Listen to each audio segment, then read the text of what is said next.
Welcome to EPG Pathshala Philosophy. I am Sachidanand Mishra from Banaras Hindu University. I am working in the Department of Philosophy and Religion. I am going to introduce you this technical terms in Navyanyaya paper first, and this is the paper logic 2. So in this, the objective of this module is to make you acquainted with some technical terms of Navyanyaya. There are many technical terms of Navyanyaya which you are introduced to in last chapters, last modules, like Paksha, Sadhya, Hetu, etc. But those, if are not understood in relation with each other, you cannot understand completely the Navyanyaya logic. And in order to understand Navyanyaya logic, it is very necessary that you must understand the concept of relation first. So what is the concept of relation? We are going to discuss in this module, and what are the kinds of relations and how those are reflecting in our inferential process. All these will be introduced in this module. So this is actually a very crucial concept in Navyanyaya, because understanding a relation, one cannot understand the relation between Sadhya and Hetu, and one cannot understand even a relation between Paksha and Hetu and Paksha and Sadhya. And every time whenever one is trying to infer something in the Paksha, it is very necessary to understand what relation is there and from what relation one is inferring the Sadhya in Paksha. Therefore, the concept of relation is very important and it is very necessary to understand in this, and those points are going to be discussed in this module. So first of all, we will discuss what relation is. Actually, relation is understood as a proximity, as something which is related to one another. When there are two things, and when one is understood in relation with another, in only that situation one can understand a relation. And the concept of relation is taken from Navyanyaya Bhasha Pradeep. And in this Navyanyaya Bhasha Pradeep, the concept of relation is taken very clearly, very beautifully explained, and those points we are going to refer. And relation actually plays very important role in understanding the exact significance of the basics of Navyanyaya. And it must be noted here that Navyanyaya system is utterly realistic system, and hence relation is also as much real as all other things are there. So in that case, without understanding those concepts, you cannot understand those issues.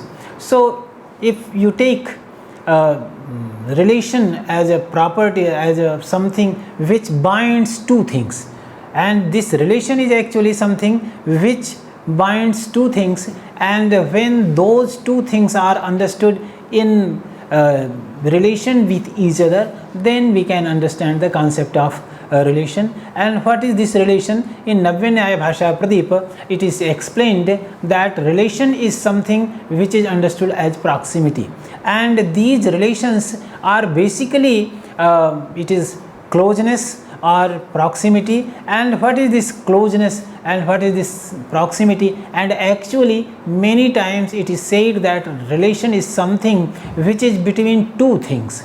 So it is simply taken for granted that relation should be understood as something which binds two things together, and when these two things are understood in relation with each other, then the relation is coming into play. Like an example we can take, a man with a stick. So in this case there is a relation between a stick and a man, and the relation is here actually contact, sanjog. In Sanskrit it is called sanjog, and because this sanjog is there, this contact is there, therefore we can understand that the stick is a qualifier of the person who is qualificand. So qualifier and qualificandness, these two things, qualifierness and qualificandness, are very important concepts in Nyaya, because all our knowledge process takes place in this form where there is something understood as a qualifier and something else is understood as a qualificand, and without something playing a role of relation, nothing can be understood as a qualifier and as a qualificand. So when you are inferring something, there must be something as a qualifier and something else as a qualificand, and in order to determine the qualifier and the qualificand, this is the necessity that there must be a relation. So if there hadn't been a relation between the stick and the man, that is, if there hadn't been the contact between the stick and the man, you cannot understand that the man is the qualificand and the stick is the qualifier. So this point in to understand man as a qualificand and stick as a qualifier, and in this way, because you understand this cognition takes place in this scenario only, when one is understood as a qualifier and another as a qualificand. Therefore the relation is a point must be understood. So in this area, this example can be understood in this way, because there is a relation between man and stick. Man is becoming a qualificand, and in the qualificand is called in Sanskrit Visheshya, and a qualifier is understood as Visheshan. This is a qualifier, and contact, the name for some relation is Sansarg actually, and this is a special special kind of Sansarg, a special kind of relation is here, and this is contact. So this contact plays a role to determine who will be the qualifier and who will be the qualificand. So this relation cannot be understood as between two things only, because it has one arrow. It has to, it is something to relate one to another. This is to say, if there are two things and between them there is a relation, if there are two hands and between these two hands there is a relation, conjunction or contact, this contact would not be understood as in that way a relation. It is a relation, but not that way a relation which plays a role in inference. So in short, main function of relation is that it assigns the status of qualifier and qualificand to two different things and produces a qualified cognition. This is known as Vishishta Jnana, qualified cognition, because when something is understood as a Visheshana, this is Visheshana Jnana, and something is understood as Visheshya, that is only as a qualificand, it is considered as a Visheshya Jnana. And if there is a cognition where something is understood qualified by a qualifier, then it is considered as a Vishishta Jnana, and all Vishishta Jnanas are there, and those Vishishta cognitions, Vishishta Jnanas play the important role in our behavior. So these relations are actually basically two kinds of relations. One is direct relation and another is indirect relations. All these relations can be classified in these two branches, these two groups, direct relations and indirect relations. So what are direct relations? Simply saying, this, in Sanskrit the term is there Sakshat Sambandha, and direct relation is understood as Sakshat Sambandha. So when there is a relation between two things without intervention of anything else, that relation is considered as direct relation, Sakshat Sambandha. And if there is a relation between two things but that relation is in need of intervention of something else, so this is to say, if there is a relation and in that relation there is another relation is playing a role, that relation would be considered as indirect relation. So directly, if there is an indirect relation, there must be direct relations. But if there is a direct relation, there is not the necessity that there must be indirect relations. So there are examples we can understand simply, that there is a there is a contact of our hand to the wall or to the table or to the book. So if my hand is conjoined to the wall, my hand is conjoined to the book, then there is a direct relation between my hand and the wall or between my hand and the book.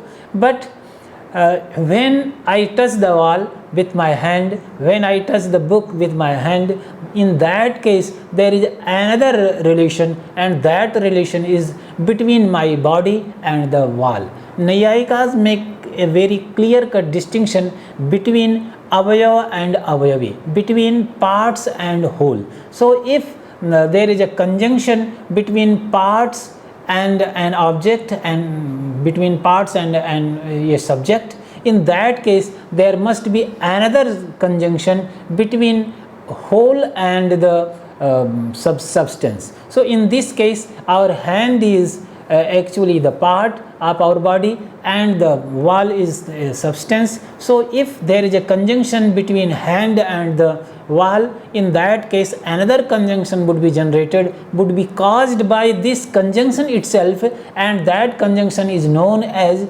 conjunction of our body. So here in this case you can say that the body is conjoined to the wall through our hand, because there is a relation between body and hand, and body is the avayavi and hand is the avayav. So body and avayavi, between these two there is a relation inherence, and our hand is related to the wall directly. So my body is related to directly with my hand, and my hand is related to the wall directly. But if you are talking how my body is related to the wall, it would be considered as an indirect relation, because it is actually an extended relation. The two direct relations are forming an indirect relation. So this relation is an indirect relation. So if there is an indirect relation, there must be many direct relations, because any indirect relation cannot be there without direct relations. But those direct relations may form one indirect relation. So this is the case of direct and indirect relation. So there are some other classifications of this relation. One is considered as nitya relation and anitya relation. This is the another way of classifying these relations: eternal relations and non-eternal relations. So there is only one eternal relation, that is samvaya, inherence. And actually when we talk about samvaya as being an eternal relation, we are not talking in the same sense as we talk about it, that there are certain things which are eternal. In that sense this sambandh is not eternal, it is not talked in that sense actually. But this is the point to be understood here, that when there are two things, these two relations cannot be understood separately, differently. So direct relation and indirect relation, this is the one way to differentiate between two things. And in direct relation there is a the relators are directly related with the relation, and there is nothing else. But if there is a parampara sambandh, this is called parampara sambandh in Sanskrit. If there is an indirect relation, these two things are related through another relation, therefore this is called parampara sambandh, this is called indirect relation. So relation having some other relatum or relata in between, then it would be considered as an indirect relation. So these direct relations can be divided further into contact, inherence and self-linking relation. So these three are very basic classification, very basic kinds of relations. Contact, it is a very famous. Whenever we understand simply that this is a relation, we simply understand that this is a contact. And actually when we are introduced with a relation, we are introduced with the relation contact simply. So these are examples how we can understand these relations, direct relations, if there is a case of inherence. So if we take one example, the handsome man. So here handsomeness is actually a quality which is present in man, and you will be introduced later in this module that between quality and the substance there is a relation inherence. In between them there is a relation inherence. So this is one case, and this inherence is actually nitya relation. And why it is nitya relation, why it is eternal relation, you will be introduced later. And contact is possible only between two substances, like between two hands, my one hand is connected with another, and in this case there is a contact of this hand to another, and there is a water in the pot. If I say there is a water in the pot, in this case there is a relation contact between water and the pot. So because water is also a substance and the pot is also a substance, therefore there is a possibility of contact being the relation. So these two, and another is self-linking relation, and for this word we have Sanskrit term known as Swarupa Sambandha. Swarup means self, and Roop means nature. So this is to say the self is the nature of this relation. In this case this is considered as Swarup Sambandha, and the problem, basic idea behind this concept is that there are certain examples where you cannot find another kind of relation, and there are justifications. Let us take one example here, like there is an absence of pot on the ground. So there is no pot on the ground when you say, so there is an absence of pot on the ground. So ground is the substratum and the absence of pot is the superstratum. This is to say this absence is present on the ground by the relation Swarupa Sambandha. This Swarup Sambandha is a relation through which this absence is considered as a qualifier of the ground, because ground is qualificand and the absence is qualifier, and without being in a relation, it is no way possible that something would be a qualifier and another would be a qualificand unless there is a relation. So this relation comes into play here, and the relation is actually self-linking relation, Swarup Sambandha. And why it is considered as Swarup Sambandha, this is another way to deal with, another point to discuss. Why there is a need of self-linking relation? Actually self-linking relation is required because if you go on saying that there is a relation between two things, so there is an objection raised by philosophers that if you are saying, suppose there is A and B, between A and B there is a relation C, so the question could come into play, could be raised that if C is related to B and A or not.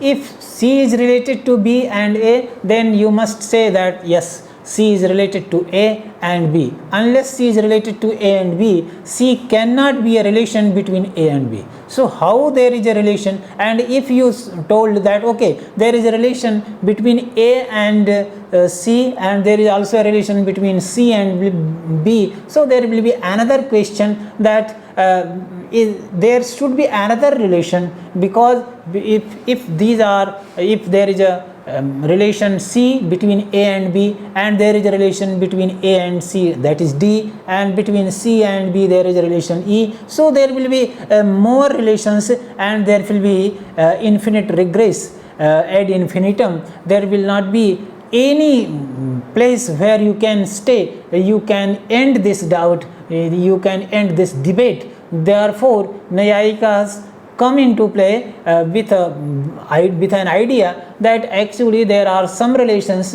which do not require any other relation, and that is the relation. Because if you say contact is a quality, so contact is a quality, this contact is related to a substance by a relation samvaya, that is sanjog is related to dravya with the relation samvaya.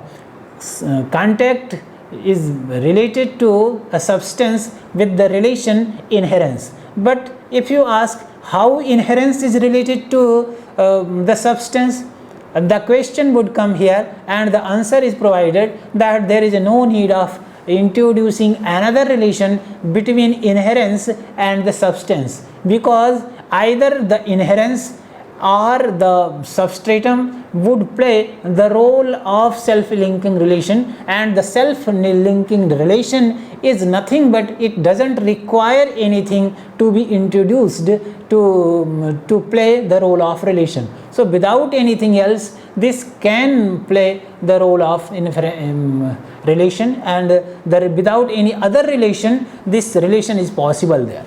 So another point here, samvaya is considered another padartha. Samvaya is not a quality, not an action, but this is a sixth category in Kanada's padarthas, because in Vaisheshik philosophy we accept that there are 7 padarthas: dravya, guna, karma, samanya, vishesha, samvaya and abhava. So these 7 padarthas are there, and samvaya, inherence, is 6th of them.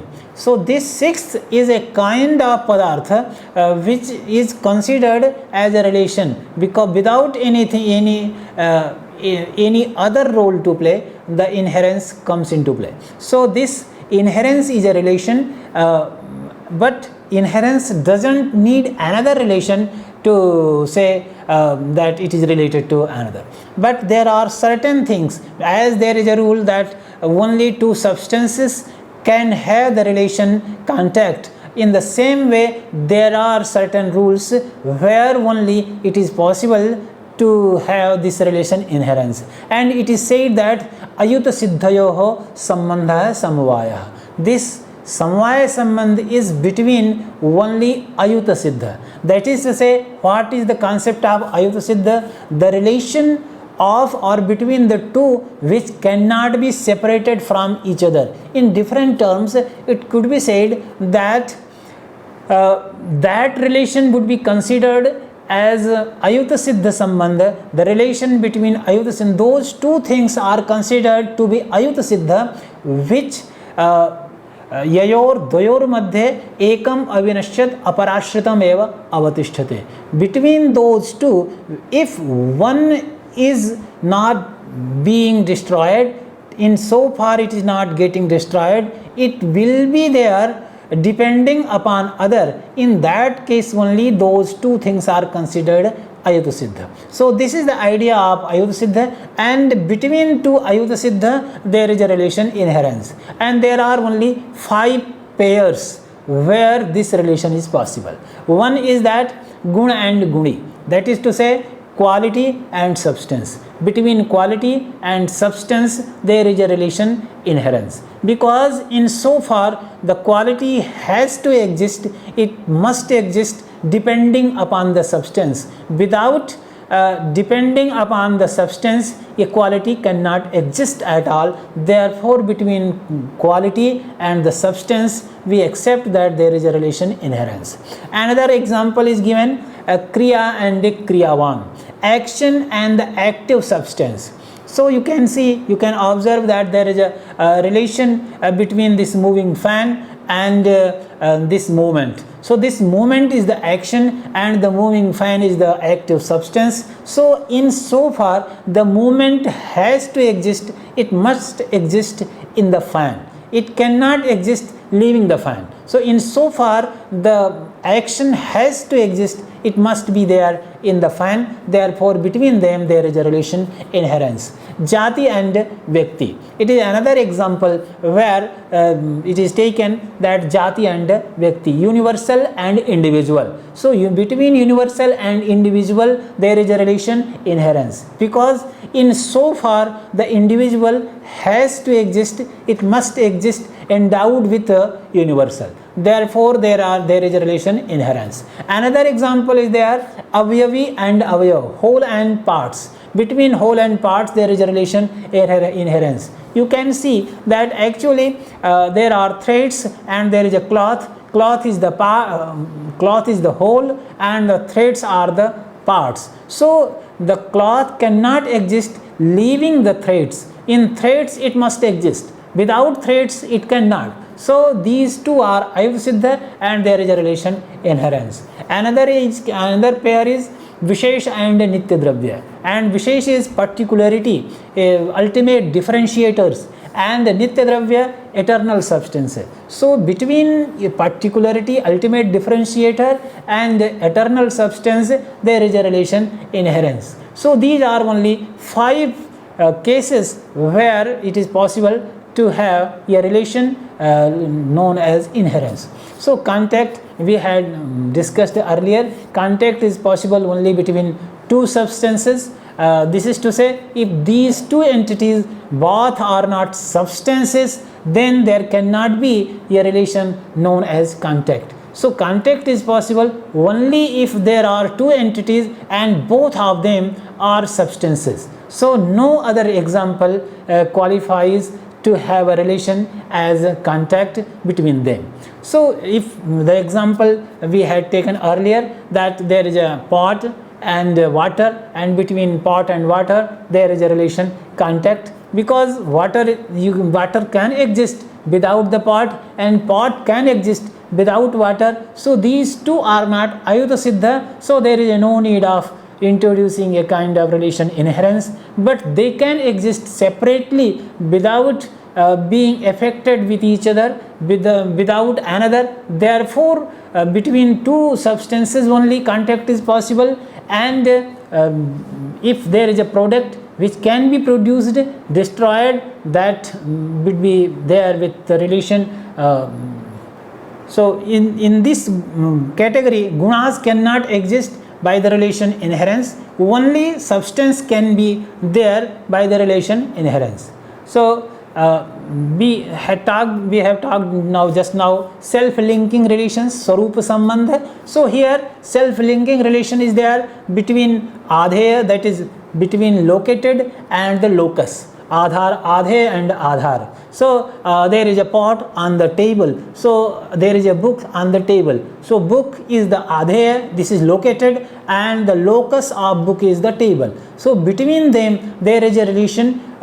You can say there is a relation, but this relation is sanyoga, because pot is there, the pot is substance, the table is substance, the book is substance, and the table is substance. But if there is an absence of pot, an absence of book on the table, so between that absence and table there can't be any relation like inherence or contact. So another kind of relation is introduced here, that is Swarupa Sambandha.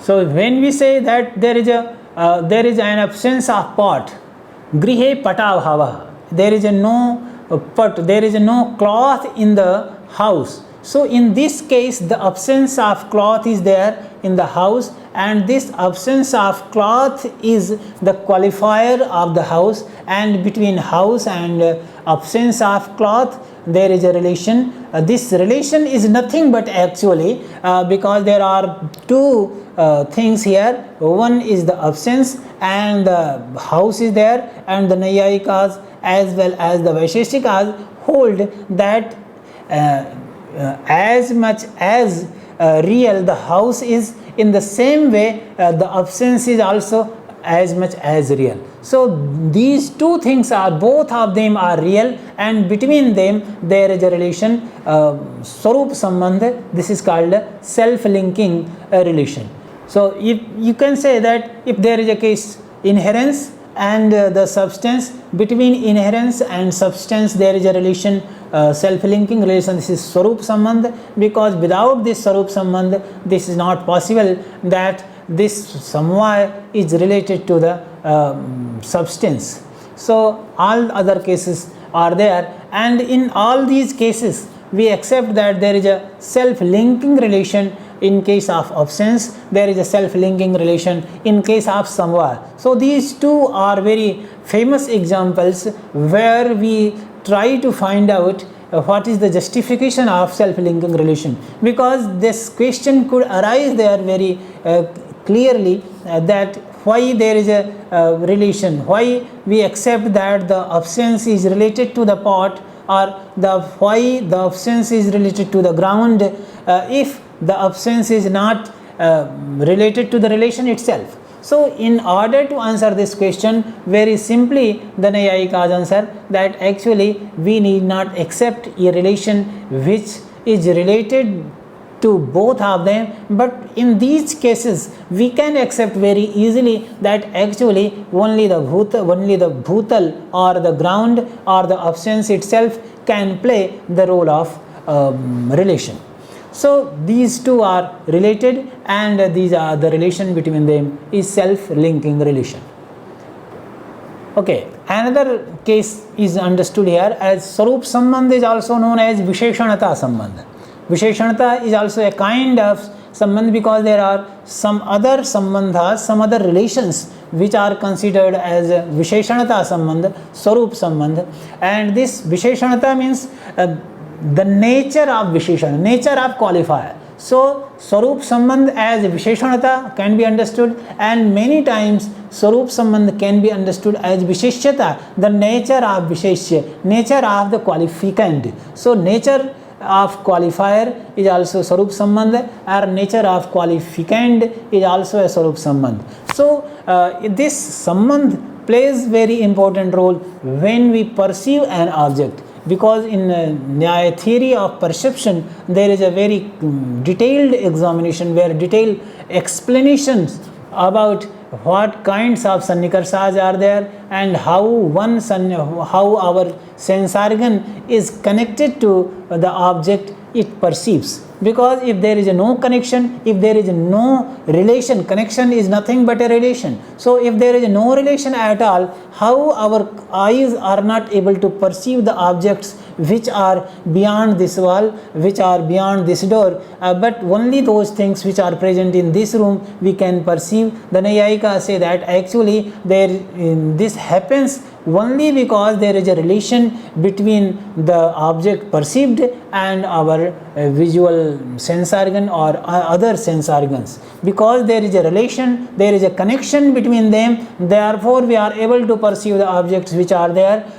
in this room, and there are certain channels, certain connections, and the connections here are introduced like direct relations. There are many direct relations, and some indirect relations are also there, like Sanjukta Samvaya, and here we have made one indirect relation like Sanjukta Samvaya, and this Sanjukta Samvaya is an indirect relation, and Sanjog is a direct relation. So in that way we can understand very easily that how this concept plays a role in understanding the Nyaya process of knowledge, in production of knowledge. When we acquire a cognition, in that case of cognitive event, there is a role, and that role must be played by a relation. In perception also the relation plays a role, and in inferential process also the role plays a very important, the relation plays a very important role. Like if you are inferring the fire in the mountain, so you can say that when you infer fire in the mountain, what is the relation between fire and the mountain? Between fire and mountain, the relation is their contact. Contact plays the role of relation, and it is understood as sadhyata vachedak sambandh, the delimiter of sadhyata, the delimiter of provenness, what is to be proved. So actually in mountain fire is to be proved, and